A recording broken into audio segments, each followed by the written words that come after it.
Ashay, you are a recognized leader to giving advice to young trainees and you as well. No. But what would be your, let's start with top three advice that you would give to a young trainee like me, or at least a young PI who is just like starting a career in research? So I would there's so much I would say. But one of the first things I would say is never give up. If there is science that you believe in, always pursue it.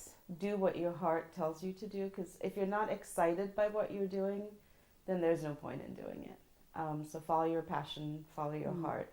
When it comes to the science, I think you saw on Twitter today, we got this grant that scored in the 1 percentile, and my colleague posted that. But what you don't see is that we submitted that grant 4 times. And it was not discussed. It was, 37%, a 27%. So yeah, it's great. Like you see someone who achieves something, who gets a Nature paper, who gets a grant, and you think, oh my God, what am I doing wrong?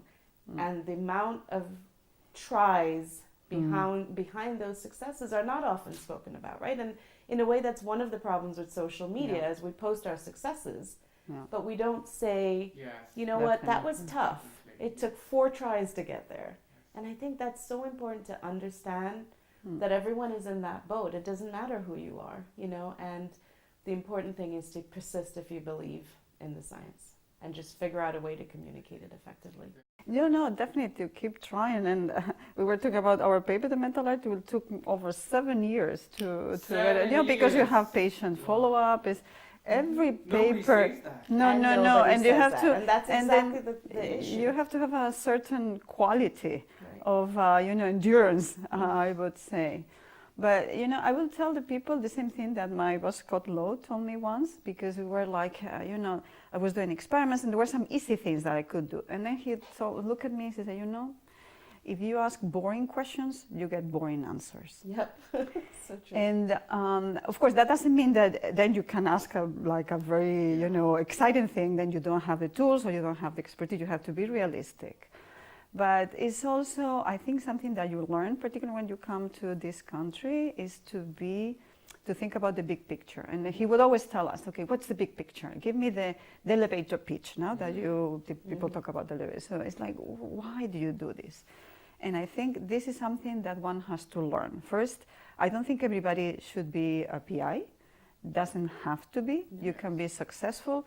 This is something that we do. So we have at the CNIO also a training office. And so we tell people you can be the best of what you want to do, whether it's in academia, patents office, communication, so many other, so for other, working for pharma.